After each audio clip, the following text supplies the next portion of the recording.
Olá, irmãos e irmãs, que bom nós estarmos reunidos agora para a nossa última aula. Esse é o nosso último encontro da escola dominical, da nossa disciplina que nós trabalhamos. Hoje já é o 8º domingo, são 8 domingos trabalhando sobre esse tema, como a Bíblia chegou até nós. E você percebeu que é uma trajetória linda, uma trajetória extraordinária da graça, da misericórdia de Deus para todos nós.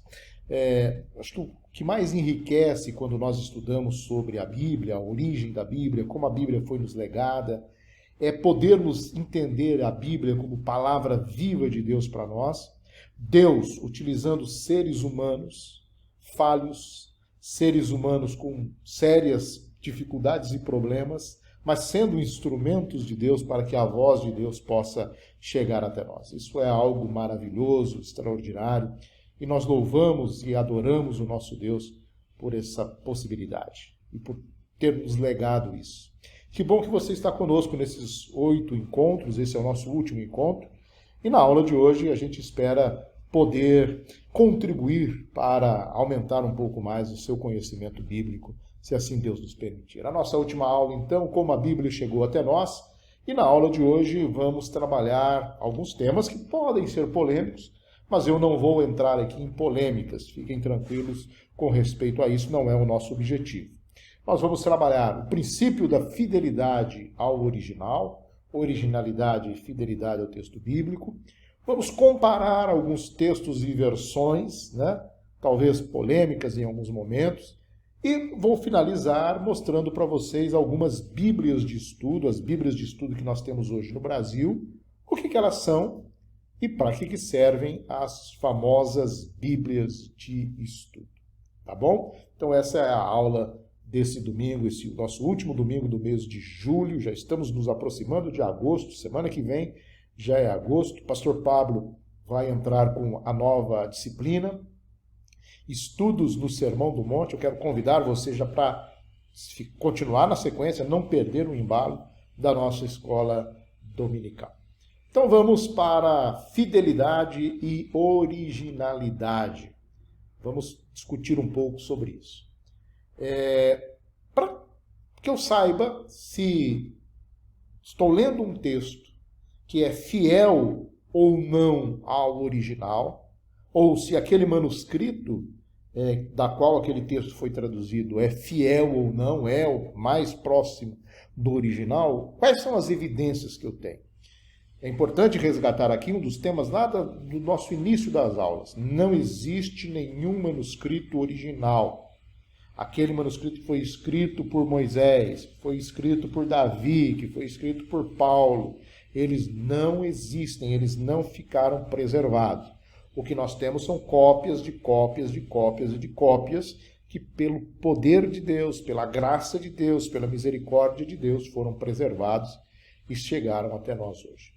Então, quais as evidências que nós devemos considerar para sabermos se aquele texto é o mais fiel, o mais original possível?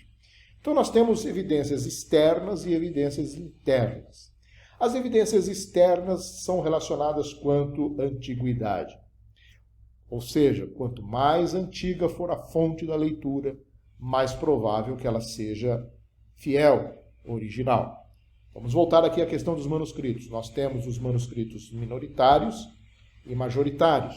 Os minoritários são mais antigos. Então, se eu levar em conta apenas essa evidência de antiguidade, os minoritários, o texto crítico, poderia ser mais fiel. Mas aí tem a questão da quantidade, que é um outro argumento que eu também tenho que levar em conta. Ou seja, quanto mais manuscritos tiver, significa que mais frequente foi a leitura. Então, se mais manuscritos reproduzem aquela leitura, há mais manuscritos, é um indício de que aquele manuscrito foi mais fiel, mais original. A própria distribuição geográfica do manuscrito. Quanto mais distribuída for a leitura, está em várias regiões, é mais provável que ela seja fiel ao original. Por exemplo, uma leitura que está atestada em vários manuscritos de regiões diferentes, ela é mais provável do que aquela leitura que está encontrada apenas no manuscrito de algum lugar. Essa, por exemplo, é a crítica aos minoritários, aos manuscritos alexandrinos, porque eles são de uma região da Alexandria, da igreja copta, diferente dos majoritários, tipo bizantino, que estão esparramados por diversos lugares. Veja, isso aqui são apenas algumas evidências para discutirmos a fidelidade ou originalidade do manuscrito. Não estou fazendo afirmações, mas estou apenas apontando caminhos aqui para os irmãos entenderem e compreenderem a complexidade dessa questão da fidelidade e da originalidade. Ok? Nós temos também as questões internas. Eu falei das evidências externas, mas temos as evidências internas. Algumas evidências internas, elas pressupõem hábitos dos copistas, que apesar de serem bem intencionados, eram sujeitos a erros.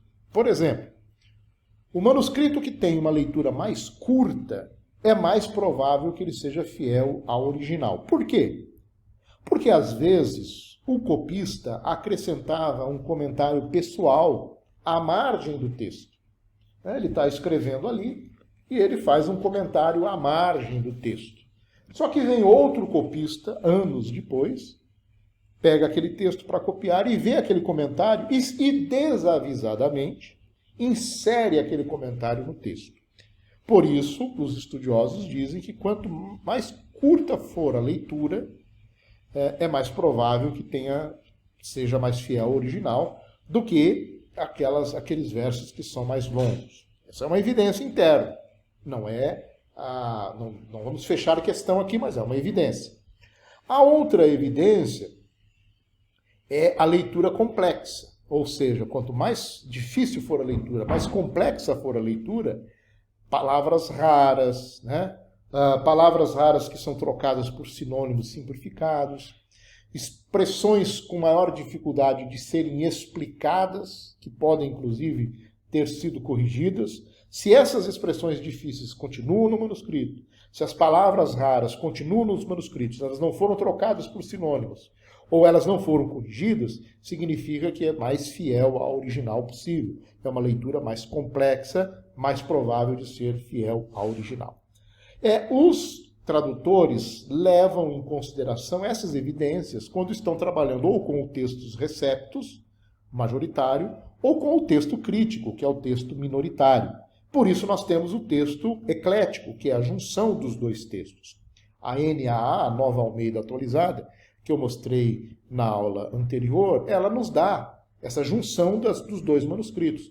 E essas evidências, então, ficam mais claras no texto que nós estamos discutindo. Fidelidade e originalidade.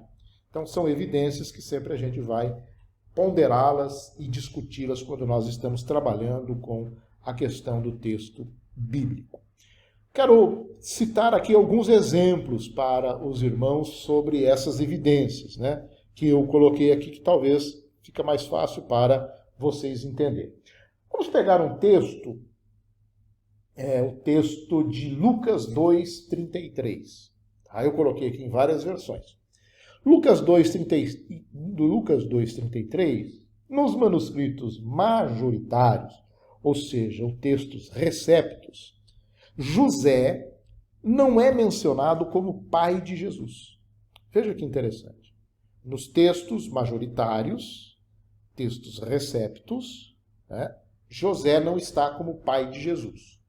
No texto crítico, texto minoritário, aparece José sendo pai de Jesus.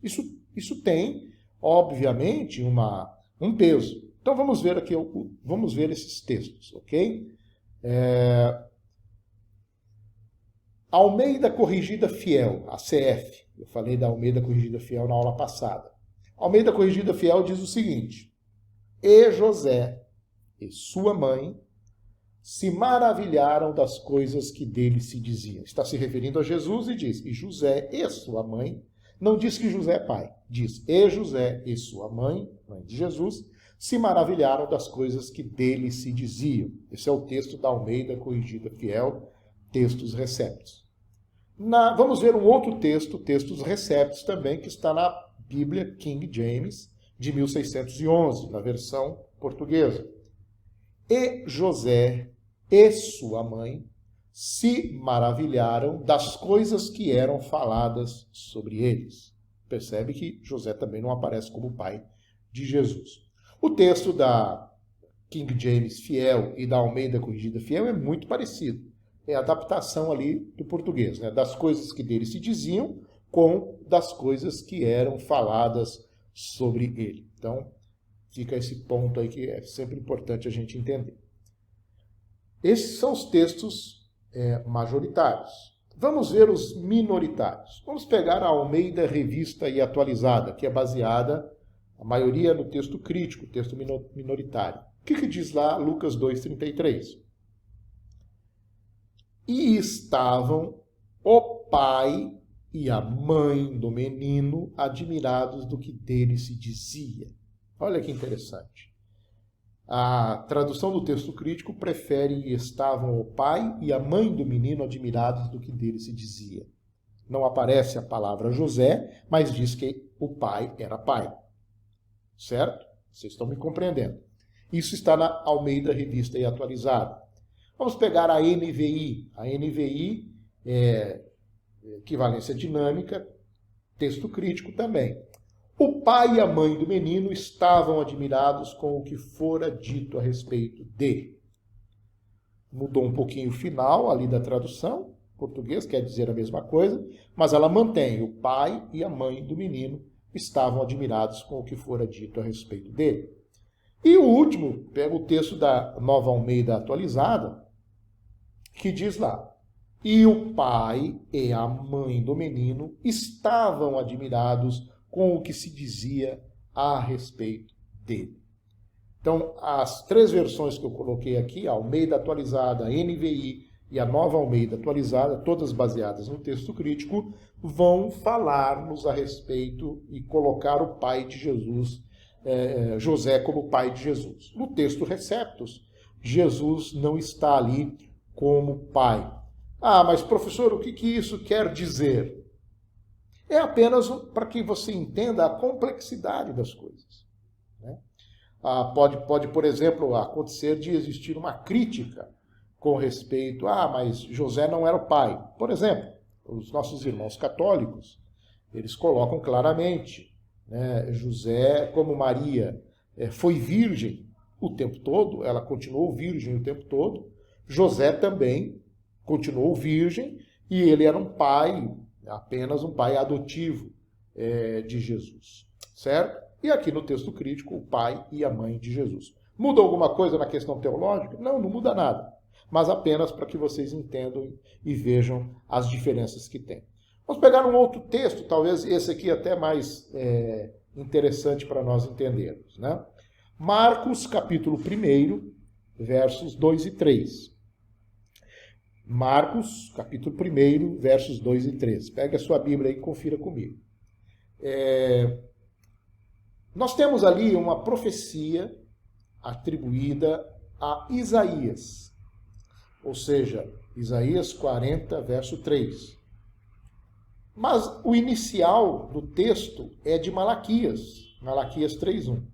E o texto crítico coloca como sendo só de Isaías. E o texto Receptus, o texto majoritário, vai dizer que está nos profetas, ele é mais fiel. Acompanhe comigo. Vamos ver a revista Almeida e Atualizada, texto crítico. Ela diz lá: conforme está escrito na profecia de Isaías, eis aí envio diante da tua face o meu mensageiro, o qual preparará o teu caminho. Esse texto é o texto de Isaías 43. Só que a sequência, o verso 3, voz do que clama no deserto, preparai o caminho do Senhor, endireitai as suas veredas. Esse texto está em Malaquias, capítulo 3, verso 1. Portanto, não é o profeta Isaías somente. E aqui o texto crítico só diz que é de Isaías, conforme está escrito na profecia de Isaías. Almeida, Revista e Atualizada, texto crítico. Vejamos agora o que diz a Bíblia King James Fiel, textos receptos. Como está escrito nos profetas. Olha, nos profetas, é mais de um.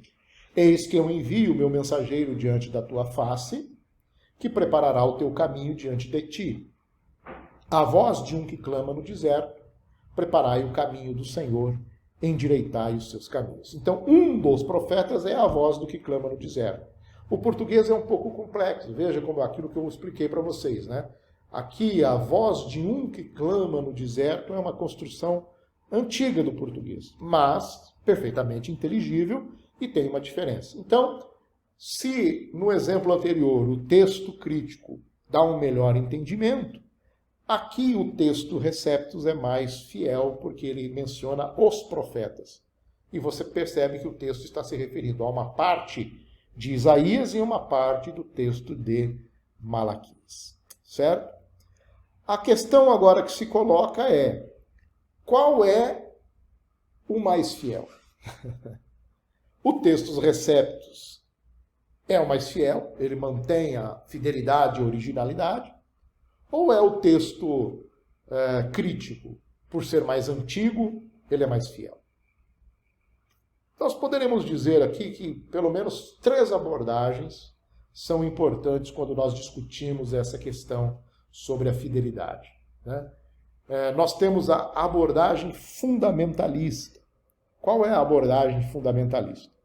A abordagem fundamentalista diz o seguinte: somente o textus receptus contém a palavra de Deus, ou ele é a palavra de Deus. Somente o textus receptus é a palavra de Deus. E os fundamentalistas vão dizer assim: ele é a tradução que Deus preservou. E todas as outras traduções são aberrações. E eles colocam que todos os jotas e tios, né, jotas e tio, do texto que foi dado por Deus, eles não podem ser alterados. Está escrito na Bíblia. Quem alterar um jota, quem alterar um tio, é anátema, é maldição. Portanto, a abordagem fundamentalista vai dizer que somente o textus receptus é a palavra de Deus. Contém a palavra de Deus. E não pode mudar nem um jota, nem um tio. O problema é que em português, em hebraico, não tem tio, nem em grego. Em hebraico não tem jota. Então, são algumas questões assim. A outra abordagem é a abordagem liberal. Eu tenho a abordagem fundamentalista e tenho a abordagem liberal. Os liberais dizem que os manuscritos mais antigos, ainda que minoritários, eles são melhores. E que, por isso, a palavra de Deus deve se adequar na tradução, usando esses manuscritos mais antigos, de acordo com a dinâmica social que nós vivemos. Essa é uma abordagem mais liberal. Ou seja, ao traduzir, leva-se em conta a dinâmica social onde nós estamos e o texto é traduzido para essa dinâmica utilizando os textos minoritários alexandrinos. E existe uma abordagem conservadora. Essa abordagem conservadora é a abordagem que vai buscar um meio termo, né? Veja, não é uma abordagem neutra, até porque não existe neutralidade, né? A gente aprendeu que em ciência não existe neutralidade, em teologia não existe neutralidade, quando se fala de Bíblia não existe neutralidade. É uma abordagem conservadora, né, que está ali na média.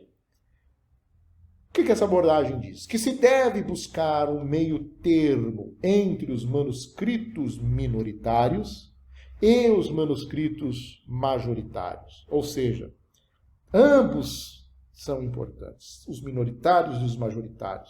Vamos utilizá-los para uma melhor compreensão da palavra de Deus, para que a palavra de Deus faça sentido para nós hoje.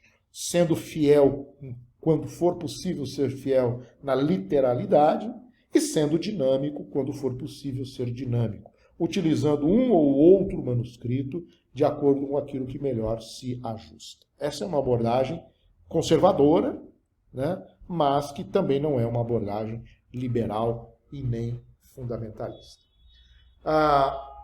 Colocamos então aqui a questão, ok, e nós? Onde é que nós nos encaixamos? Onde é que nós entramos nessa conversa? Né? Nós somos conservadores, ok? Nós somos conservadores. E, em sendo conservadores, nós sempre fazemos o estudo e fazemos a leitura, utilizando onde o texto receptus, o texto majoritário é melhor, ficamos com o texto majoritário. Onde o texto crítico é melhor, esclarece melhor, ficamos com o texto crítico. Certo? Então a gente tem essas posições que são interessantes. E por isso eu quero apresentar aqui alguns textos que também são bem interessantes para nós discutirmos essa questão. Sempre lembrando, nós temos uma abordagem conservadora, não fundamentalista e nem liberal, conservadora. Então vamos ver alguns pontos aqui que eu trouxe para os irmãos. Onde o textus receptus é melhor, ou seja, onde os textos majoritários são melhores. São diversos, mas eu trouxe alguns aqui apenas, porque não dá para a gente ficar aqui falando todos eles. Vou pegar aqui o texto de João 9:35. João 9:35. Jesus ouviu que o tinham expulsado e, encontrando-o, disse-lhe: crês tu no Filho de Deus?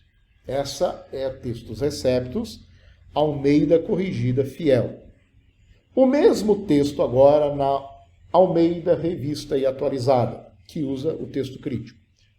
Ouvindo Jesus que o tinham expulsado, encontrando-o, lhe perguntou: crês tu no Filho do Homem? Olha que interessante a diferença. Almeida Corrigida Fiel, crês tu no Filho de Deus? Almeida Revista e Atualizada, crês tu no Filho do Homem? Então tem uma diferença aí. Na minha concepção, o texto Receptus aqui é muito melhor, porque deixa claro que Jesus é Filho de Deus. Na versão atualizada, Filho do Homem. Pode dar uma ambiguidade. Homem, ser humano, Jesus era 100% humano, e esse homem com H pode ser Deus, né? Fica aí uma ambiguidade. Por isso, aqui o texto da Corrigida Fiel, Textus Receptus, é melhor. Ok? Vamos pegar outro texto. João, capítulo 3, verso 36. Olha o que diz a Almeida Corrigida Fiel, Textus Receptus. Aquele que crê no Filho tem a vida eterna, mas aquele que não crê no Filho não verá a vida, mas a ira de Deus sobre ele permanece. Aquele que crê no Filho tem a vida eterna, mas aquele que não crê no Filho não verá a vida, mas a ira de Deus sobre ele permanece. Almeida Corrigida Fiel. Textos Receptus. Vamos agora para o mesmo texto na Almeida Revista e Atualizada. Por isso, quem crê no Filho tem a vida eterna. O que, todavia, se mantém rebelde contra o Filho, não verá a vida, mas sobre ele permanece a ira de Deus. Diferente. Qual é o problema aqui do texto? Veja que no Textus Receptus, a segunda parte do verso é: mas aquele que não crê no Filho não verá a vida. Então, se não crer, não tem vida. No texto da Atualizada, a segunda parte diz: o que todavia se mantém rebelde não verá a vida. Então, o texto Receptus de crer é muito melhor do que o texto de se manter rebelde. A interpretação de se manter rebelde pode ser um pouco diferente da interpretação de crer. É importante a gente destacar esses apontamentos. Ok? Espero que você tenha compreendido. Se não compreendeu, deixa lá o seu comentário que depois eu posso responder até particularmente para você. Agora, o inverso, né? Vamos ver onde é que o texto crítico é melhor. Eu falei onde o texto Receptus, na minha opinião, é melhor. Utilizei 2 exemplos. Vou fazer a mesma coisa agora, utilizando 2 exemplos onde, na minha visão, o texto crítico é melhor, texto minoritário. Vou pegar aqui segunda epístola de Pedro, segunda carta de Pedro, capítulo 1, verso 1. Vou ler primeiro a King James, textos receptos, fiel, ok? A King James de 1611. Simão Pedro, servo e apóstolo de Jesus Cristo, àqueles que receberam conosco a preciosa fé, através da justiça de Deus e nosso Salvador Jesus Cristo. Ok? Essa é a tradução do texto dos receptos. Àqueles que receberam conosco a preciosa fé, através da justiça de Deus e nosso Salvador Jesus Cristo. Vamos ver agora a Nova Almeida atualizada, que se baseia no texto crítico, embora seja uma parte também eclética. Simão Pedro, servo e apóstolo de Jesus Cristo, aos que conosco obtiveram fé, igualmente preciosa na justiça do nosso Deus e Salvador, Jesus Cristo. Esse texto é melhor, você consegue ter uma compreensão melhor, na minha visão, daquilo que Jesus é de fato. É Deus e Salvador, uma pessoa só. O texto Receptos deixa um pouco confuso essa pessoa, né?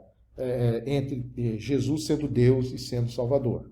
Na Nova Almeida atualizada, isso é mais claro, fica melhor de se compreender. E um outro texto, que também é um texto que traz uma certa polêmica, né? Tem muita gente que gosta de polemizar em cima desse texto. Vou apresentá-lo para vocês. Apocalipse, capítulo 22, verso 19. É o finalzinho, é o final da Bíblia. E se alguém tirar quaisquer palavras do livro desta profecia, Deus tirará a sua parte do livro da vida e da cidade santa e das coisas que estão escritas neste livro. Essa é a Almeida Corrigida Fiel, textos receptos, ok? Se alguém tirar qualquer palavra do livro desta profecia, Deus tirará a sua parte do livro da vida, da cidade santa e das coisas que estão escritas neste livro. Qual livro? O livro das palavras da profecia. Então é o livro de Apocalipse.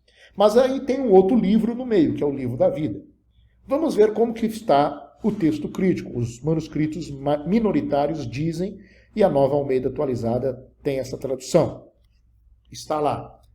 E se alguém tirar qualquer coisa das palavras do livro desta profecia, Deus tirará a sua parte da árvore da vida, da cidade santa e das coisas que estão escritas neste livro. Tem uma mudança aqui. No texto da Almeida Corrigida Fiel, textos receptos, eu falo do livro, tirará a sua parte do livro da vida. E na Almeida, texto crítico, tirará a sua parte da árvore da vida. São coisas diferentes. O livro da vida, como nós vamos ver no próprio Apocalipse, é uma coisa. A árvore da vida é uma outra coisa. Eu prefiro a versão do texto crítico. Por quê? Porque quando você lê o contexto do final do livro de Apocalipse, a referência que se faz é a referência à árvore da vida, que está em Gênesis. A árvore da vida abre a história da salvação em Gênesis e a árvore da vida fecha a história da salvação no Apocalipse. Por isso, na minha visão, o texto da Almeida atualizada, texto crítico, onde fala da árvore da vida em Apocalipse 22, 19, é melhor do que livro da vida, como está na Almeida Corrigida Fiel. No Apocalipse tem livro da vida, né? Estou falando aqui do Apocalipse 22, 19, para que vocês entendam. Por isso, é que eu disse, nós somos conservadores. Ora vamos para o texto crítico, ora vamos para o texto receptos, onde for a melhor tradução. No nosso entendimento, nós vamos sempre transitar na fidelidade, na originalidade e na forma em que nós tenhamos uma melhor compreensão, analisando, inclusive, o contexto do texto bíblico em questão. Ok? Acredito que talvez você ficou mais curioso. Professor, vamos entrar em outras discussões. Infelizmente, nós não temos como entrar aí em mais discussões. o nosso tempo aqui fica exíguo, é curto, para nós discutirmos aí sobre essa temática dos textos, né? Qual texto é melhor, etc. Tem textos problemáticos? Temos. Né? Nós temos alguns textos que você precisa ler em várias versões para você conseguir chegar a várias traduções, utilizando os manuscritos, para você conseguir chegar num denominador comum. Mas, de forma geral, as Bíblias que nós temos traduzidas no Brasil hoje, elas nos satisfazem muito bem com essa questão da fonte, com essa questão da fidelidade e da originalidade. É importante ter uma boa Bíblia com você e procure ter as várias versões. Então tenha uma corrigida fiel, tenha uma atualizada, tenha uma nova Almeida atualizada, se quiser tenha uma NVI, tenha uma nova tradução na linguagem de hoje, tenha uma tradução brasileira, tenha traduções, não precisa ser Bíblias de estudo. Eu vou entrar agora na sequência para falar de Bíblias de estudo, mas não precisa ser Bíblias de estudo, né? Basta ser uma Bíblia em que você possa ler e ler em várias outras versões, outras traduções. Ok? Então essa fica aqui a nossa dica para vocês. Nós vamos entrar agora numa outra temática, que é a temática das Bíblias de estudo. Por que Bíblias de estudo? As Bíblias de estudo, elas são extremamente importantes, são um recurso muito importante para nós, para todos aqueles que estão estudando a palavra de Deus, querem se aprofundar mais. A Bíblia de estudo é um instrumento fantástico e maravilhoso. Entretanto, você precisa ter alguns cuidados quando a gente fala sobre Bíblias de estudo, e eu vou falar para vocês quais são esses cuidados que nós devemos ter com as Bíblias de estudo. O mercado editorial evangélico, católico, ele tem tido uma disputa muito grande por novidades. Também com as Bíblias. Então tem surgido várias Bíblias, diversas Bíblias, as Bíblias de estudo que vieram preencher uma lacuna que nós não tínhamos, né? Bíblias de estudo, por exemplo, nos anos 70. Nos anos 80 começaram a chegar as primeiras Bíblias de estudo no Brasil. Então isso é um fenômeno mais recente. E a gente pode dizer que as Bíblias de estudo, elas se dividem em algumas categorias. Eu tenho as Bíblias com comentários teológicos, então são Bíblias de estudo com comentários teológicos. Eu tenho as Bíblias de estudos devocionais, estudos específicos para devocionais. E eu tenho as Bíblias de referência, as Bíblias palavra-chave, de cadeia, cadeia de texto, não achava, ficou um cacófato aí, né? Palavra-chave de cadeia. As Bíblias palavra-chave e as Bíblias que trazem cadeias de assuntos, né? Temas de assuntos, que aí a gente pode aprender também com essas Bíblias de referência. Para se ter uma boa Bíblia de estudo, é necessário conhecer quem escreveu os comentários, ou qual é a tradição de quem escreveu os comentários, ou das pessoas que escreveram os comentários. Também é preciso conhecer a origem denominacional daquele comentarista ou dos comentaristas. E os pressupostos teológicos, claro, né? Por isso é importante saber. Eu, como presbiteriano, vou ter alguma dificuldade, por exemplo, com uma Bíblia de estudo arminiana. Embora são importantes, é importante conhecer, mas eu terei dificuldades. Então é importante você ter esses parâmetros para que você possa ter uma boa Bíblia de estudo na sua casa, certo? Vou começar aqui contando um pouco sobre essas Bíblias de estudo. Então, as Bíblias com comentários teológicos. A mais antiga Bíblia de estudo que nós conhecemos, que foi editada no Brasil, é a Bíblia de estudo Scofield. É, sem dúvida nenhuma, uma das mais famosas e controvertidas Bíblias de estudo do mundo. O autor dos comentários, Cyrus Scofield, ele foi pastor da Igreja Congregacional nos Estados Unidos e ele viveu de 1843 a 1921, ou seja, segunda metade do século XIX e a primeira parte do século XX. Cyrus Scofield, ele produziu um comentário bíblico em 1909. O comentário de Scofield era um comentário com uma visão extremamente fundamentalista da Bíblia, uma visão fundamentalista, futurista e pré-milenista. O que é pré-milenista? E o que é futurista? Scofield, nos seus comentários, ele vai trazer pela primeira vez a ideia, num comentário bíblico, de que os judeus se converteriam para a volta triunfal de Jesus. Ele também trabalha o tema do milênio, ou seja, Jesus voltará secretamente, arrebatará a sua igreja, depois de 1000 anos, depois da grande tribulação, Jesus arrebatou os salvos, arrebatamento secreto, nós temos o período da grande tribulação, e depois que termina a grande tribulação, o diabo é amarrado, Satanás é amarrado, e Jesus volta para reinar durante 1000 anos, e depois desse período de 1000 anos, temos o julgamento, o juízo final e o final de tudo. Ele sistematizou a doutrina das dispensações, as eras dispensacionais, desde Gênesis até Apocalipse. Então, o Scofield foi o responsável por esse trabalho. E teve um grande peso. Nos Estados Unidos estava tendo um debate, logo quando ele lança o seu comentário em 1909, sobre o liberalismo teológico e o conservadorismo, o fundamentalismo. E a Bíblia de Scofield, o comentário bíblico de Scofield, que a tradução bíblica é a mesma, só o seu comentário da Bíblia é que foi muito polêmico. Inclusive, a Igreja Presbiteriana dos Estados Unidos sofre uma divisão motivada pelo estudo da Bíblia de Scofield. A divisão entre os liberais e fundamentalistas, que vai dar origem à Igreja Presbiteriana da Bíblia, que é uma igreja que existe até hoje, a Igreja Presbiteriana da Bíblia nos Estados Unidos. Então a Bíblia de Scofield, ela vem para o Brasil já muito tempo depois.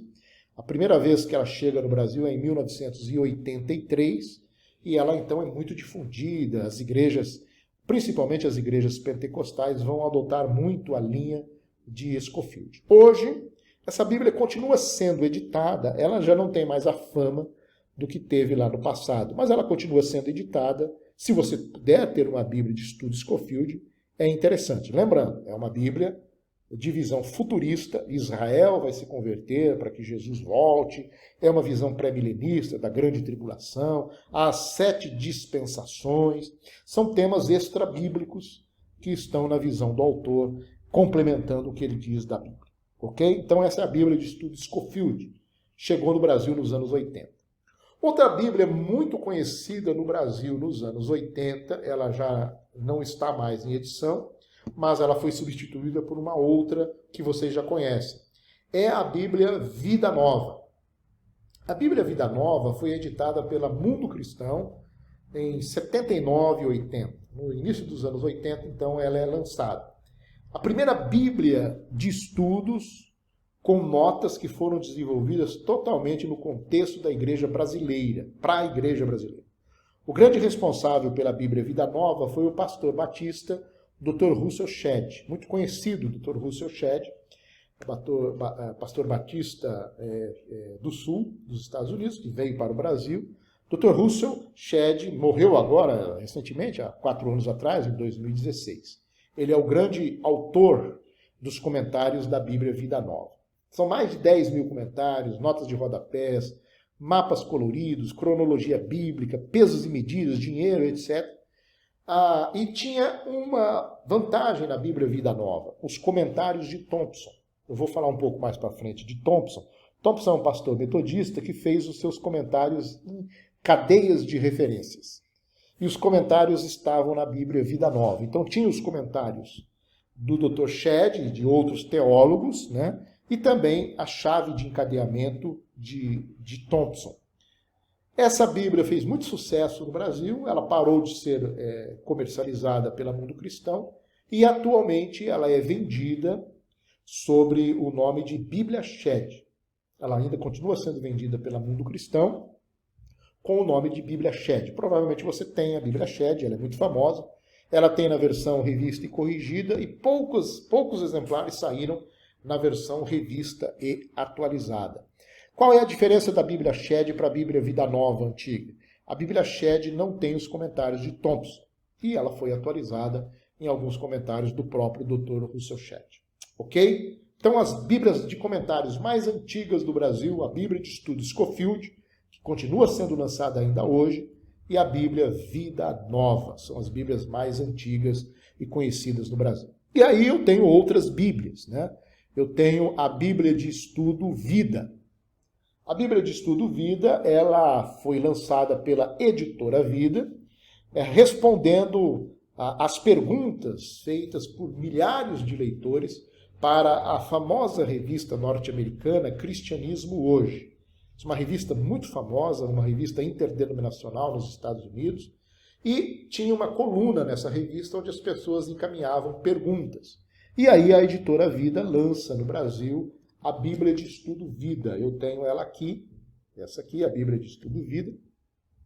Deixa eu ampliar a tela aqui para você poder ver melhor, né? A Bíblia de Estudo Vida, certo? A revista e atualizada. O que ela tem? Ela tem perguntas e respostas no texto. Tá vendo aqui, ó? Perguntas e respostas no texto. Aqui onde eu estou com o dedo aqui, ó. Por que tivemos isso? Por que aquilo? Então são os comentários da Bíblia Vida, certo? É uma Bíblia de estudo, continua sendo vendida hoje, ela está atualizada, continua sendo vendida hoje a Bíblia Vida. Tem mais de 100 estudiosos da Bíblia e pastores que colaboraram com a Bíblia de Estudo Vida. Outra Bíblia de estudo famosa é a Bíblia de Estudo MacArthur. A Bíblia de Estudo MacArthur, ela foi editada pelo famoso escritor, pastor John MacArthur. John MacArthur é um batista calvinista, ele é batista, mas é calvinista, dos Estados Unidos, pastor já decano, muito estudioso da Bíblia, tem uma visão conservadora da Bíblia, tem algumas dificuldades com MacArthur, no sentido dele ser cessacionista, ou seja, MacArthur não crê na contemporaneidade dos dons espirituais, inclusive ele tem alguns livros que ele combate os pentecostais, mas o estudo do MacArthur é muito aprofundado, é muito bom. E essa Bíblia está à venda, a Bíblia de Estudo MacArthur. A outra Bíblia que foi muito vendida no Brasil foi a Bíblia anotada, expandida e anotada de Charles Ryrie. Charles Ryrie foi um teólogo batista, ele viveu de 1925 a 2016, ele foi professor de teologia sistemática e ele era dispensacionalista, ou seja, ele vai no mesmo caminho de Cyrus Scofield. Tem várias obras teológicas de Charles Ryrie e o seu comentário, então, bíblico foi traduzido e colocado na Bíblia para o português. A Sociedade Bíblica do Brasil, junto com a Mundo Cristão, lançaram no Brasil a Bíblia anotada e expandida de Charles Ryrie. Ok? Também é uma Bíblia que tá um pouco difícil de se encontrar, mas se você procurar aí, você ainda encontra a Bíblia de Charles Ryrie, a Bíblia de Estudo. A outra Bíblia famosa para nós presbiterianos é a Bíblia de Estudo de Genebra. Ela foi lançada em parceria com a Sociedade Bíblica do Brasil, a editora Cultura Cristã, que é uma editora da Igreja Presbiteriana do Brasil. Como eu já falei anteriormente, né, a Bíblia de Genebra leva apenas o nome da famosa Bíblia de Calvino e de Beza. Coloquei Lutero aqui na transparência, mas me perdoem, foi o erro de digitação. É a Bíblia de Lutero, né, a Bíblia de Lutero e de Teodoro de Beza, lá de Genebra. Ela não é aquela Bíblia, né? Ela apenas tem os comentários teológicos com o mesmo espírito reformado daquela Bíblia. Então não é a Bíblia de Genebra original, mas é a Bíblia de Genebra que nós temos aqui no Brasil. Seus comentaristas são teólogos norte-americanos do ramo conservador presbiteriano, tá? Dos seminários conservadores dos Estados Unidos. É uma Bíblia de orientação calvinista. A versão que eu tenho da Bíblia de Genebra, deixa eu mostrar aqui para vocês, né? É a revista ampliada, a Bíblia de Genebra, e no final ela tem a Confissão de Fé de Westminster e tem os catecismos, né? O Catecismo de Heidelberg do ramo zwingliano, o catecismo menor, o catecismo maior da Confissão de Fé de Westminster. Então, Bíblia de Estudo de Genebra é também uma Bíblia legal para você ter, ainda mais se você que é presbiteriano. Então, tenha a Bíblia de Estudo de Genebra.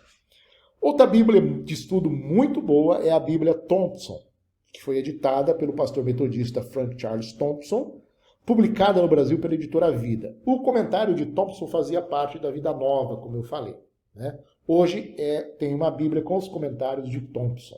É uma espécie de mini enciclopédia bíblica e é um clássico entre os leitores da Bíblia no Brasil. Eu gosto muito das referências de Thompson, são muito boas. Se você puder ter a Bíblia de Thompson, vale a pena. E no Brasil, a Bíblia Thompson ela é lançada com a versão Almeida Contemporânea, que é aquela antiga versão revisada da imprensa bíblica brasileira. Outra Bíblia também importante para nós presbiterianos é a Bíblia de Estudo Matthew Henry. Por que a Bíblia de Estudo Matthew Henry é boa? Porque ele era um pastor presbiteriano. Ele não era norte-americano, ele era inglês. Ele serviu a igreja presbiteriana inglesa de 1662 a 1714. E os seus comentários bíblicos são muito difundidos no mundo inteiro. E aqui no Brasil, a Sociedade Bíblica lançou a Bíblia de Estudo com os comentários do pastor Matthew Henry. Se você puder comprar, vale a pena, é interessante, tá? É uma Bíblia para nós presbiterianos com bons e relevantes comentários. Outra Bíblia legal também de se ter, se você puder ter, é a Bíblia King James Fiel com o estudo de Holman. A Bíblia King James de 1611, a Fiel, ela tem uma série que foi lançada com os estudos dos professores eruditos da Roman Christian Standard Bible, a HCSB, ou simplesmente Roman. Essa sociedade bíblica, eles reúnem grandes biblistas ingleses, norte-americanos, que fizeram os comentários Roman para a Bíblia. A CPAD, a Casa Publicadora das Assembleias de Deus, havia lançado no Brasil a Bíblia das Assembleias de Deus com os comentários de Roma. Eu não estou falando dessa Bíblia. Eu estou falando da Bíblia King James com comentários de Roma, da Sociedade Roma. É a única Bíblia no Brasil totalmente colorida. Ela incorpora os manuscritos que foram descobertos recentemente, principalmente os manuscritos do Mar Morto, e é uma Bíblia que vale a pena ter. É uma Bíblia gigante, de estudo gigante, mas vale a pena ter, né? Outra Bíblia que para nós presbiterianos nós não vamos muito com os comentários dela, é a Bíblia de Estudo Dake. Ela tem estudos pré-milenistas, né? Pré-milenistas, aqueles que defendem que haverá a volta secreta de Jesus, a grande tribulação, o milênio, a volta de Jesus de novo com a igreja e o milênio. Nós presbiterianos não cremos desse jeito, né? Nós cremos que só haverá uma volta de Jesus, não terá arrebatamento secreto, né? E o milênio é uma linguagem que já está acontecendo hoje. Essa é a forma de nós entendermos o milênio. Mas a Bíblia de Estudo Dake é uma Bíblia pré-milenista, foi editada pelo pastor pentecostal Finis Jennings Dake, que faleceu em 87, e ela é a primeira Bíblia de estudos feita por um pastor pentecostal. Hoje nós temos várias outras Bíblias de estudos de pastores pentecostais, inclusive foi lançada agora recentemente a Bíblia do pastor Jimmy Swaggart, no Brasil. Okay? Estou falando da Bíblia de Estudo Dake.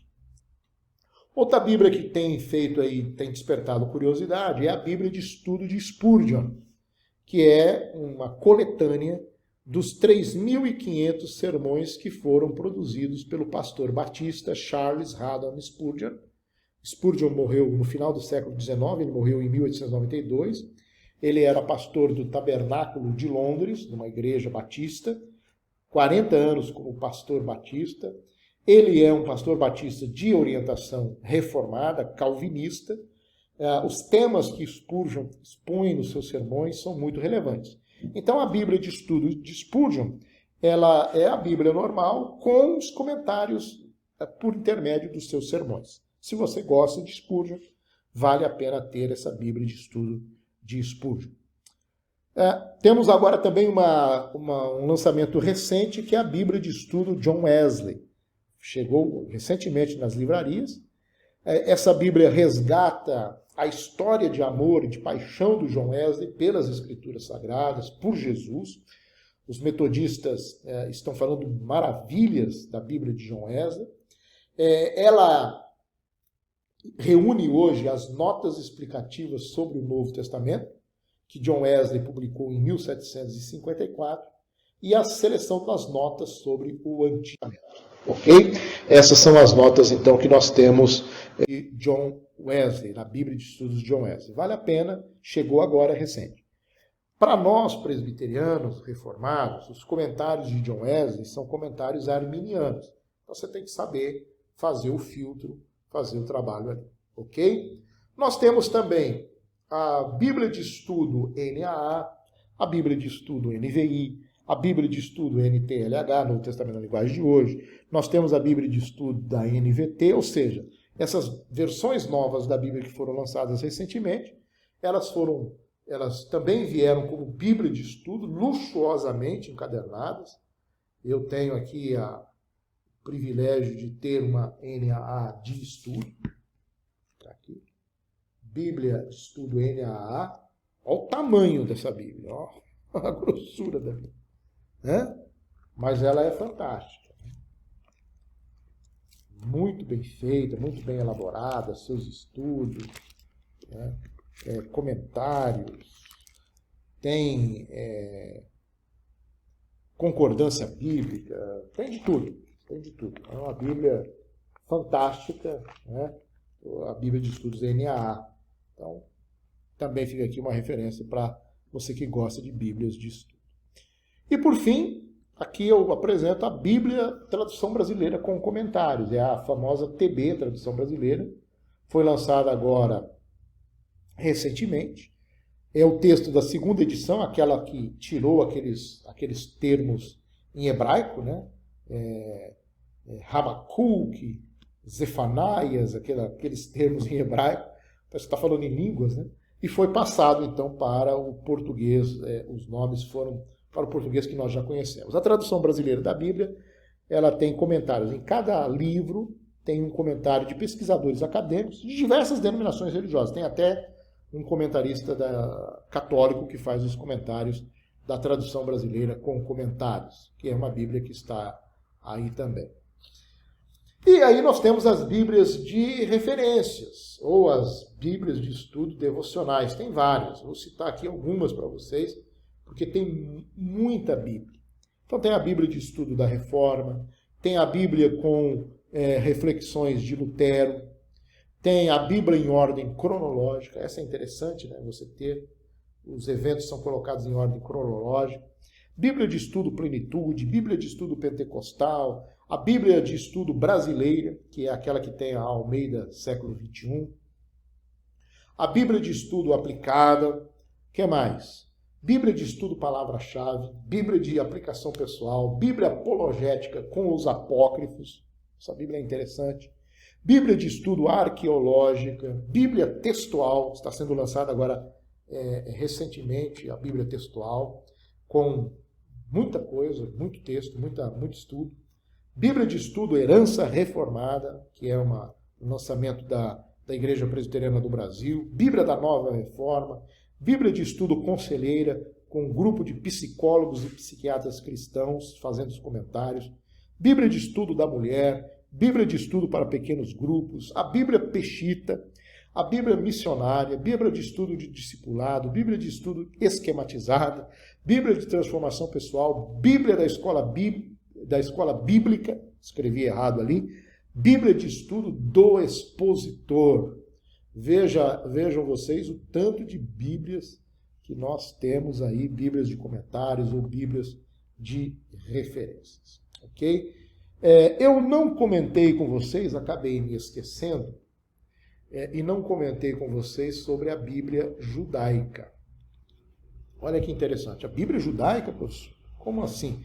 Os judeus não creem no Novo Testamento? Como que é a Bíblia judaica? Está aqui, ó. Os judeus messiânicos, aqueles que creem em Jesus, eles fizeram a tradução da Bíblia do Antigo Testamento, a famosa Tanakh, né, para os hebraicos, para os judeus, e a Brit Hadash, que é o Novo Testamento para os judeus messiânicos. É uma tradução para o português, é uma tradução totalmente diferente da tradução que nós estamos acostumados à Bíblia judaica, Antigo e Novo Testamento. Ok? Muda também a ordem, né? A ordem dos livros ela está diferente. E também a nomenclatura dos livros, né? Você que não está acostumado, vou mostrar aqui para vocês. Né? Por exemplo, o livro de Gênesis, em hebraico, é Bereshit. E ela começa exatamente com esse nome. Lógico que está ali, deixa eu desviar do sol aqui, olha lá. Bereshit, livro de Gênesis. E aí tem o texto. O texto está em português. Se você quiser comprar, ter, para ler, vale a pena, é interessante para estudar, para compreender melhor a Bíblia, o hebraico, é importante, certo? Ela pega o texto grego, transforma o texto grego para o hebraico e transcreve e traduz para o português. Essa é a Bíblia judaica completa, Antigo e Novo Testamento. E aqui, meus irmãos, estourei demais o tempo dessa nossa última aula, nós encerramos os nossos 8 estudos bíblicos, e até hoje um domingo de sol, né, o sol batendo aqui no meu rosto, nós temos a impressionante jornada da Bíblia. O livro mais antigo do mundo, o livro mais lido do mundo, o livro mais traduzido do mundo, também o livro mais incompreendido do mundo. Alguns dizem que é a mãe das heresias, porque pessoas fazem leituras equivocadas da Bíblia, mas ele é a palavra de Deus revelada ao homem. Sempre é importante lembrar disso. A Bíblia como palavra de Deus revelada ao ser humano. E Deus usou pessoas, homens, mulheres, que não tinham condições sociais, ou então eram ricos, tinham posses. Deus preserva as características culturais dessas pessoas para nos legar o texto bíblico. Isso é algo extraordinário e fantástico. Palavra de Deus que se revela para nós. É claro que a Bíblia fechada, a Bíblia sozinha, ela não é palavra de Deus. A Bíblia só se transforma em palavra de Deus para nós, para o ser humano, a partir do momento que eu leio e compreendo aquilo. Eu leio aquilo para me alimentar da palavra de Deus. Não leio com espírito crítico, de dizer se a Bíblia está certa, está errada, se ela mente, se não mente. Mas eu leio para entender a história da salvação. E aquilo que eu falei desde a primeira aula. A Bíblia revela a história da salvação de Gênesis a Apocalipse. É a história da redenção do ser humano. É a história do amor de Deus para conosco. Amém, meus queridos irmãos. Peço perdão para vocês por conta do sol que invadiu aqui a nossa transmissão. Ficou até meio estranho aqui na tela os raios do sol. Mas eu oro e agradeço a Deus pela vida de vocês e por nós podermos juntos termos compartilhado essa maravilha que é como a Bíblia chegou até nós. Espero que tenha sido bom para você e que a graça e a misericórdia do Senhor Jesus seja sobre a sua vida. Não perca, a partir do próximo domingo, Pastor Pablo, com os estudos no Sermão do Monte, serão extraordinários para nós. Deus abençoe a sua vida. Eu quero orar. Senhor, muito obrigado por esses momentos, pelas 8 aulas que tivemos. Que o Senhor nos abençoe e nos traga no coração a chama para lermos cada vez mais a Tua palavra, com paixão, com disposição de estudar e de aprender dela. Assim oramos, agradecidos pela vida de cada um dos nossos irmãos e irmãs que nos acompanharam na Escola Bíblica Dominical da IPI Alvorada. Obrigado, Senhor, em nome de Jesus oramos. Amém. Deus nos abençoe, queridos, em nome de Jesus.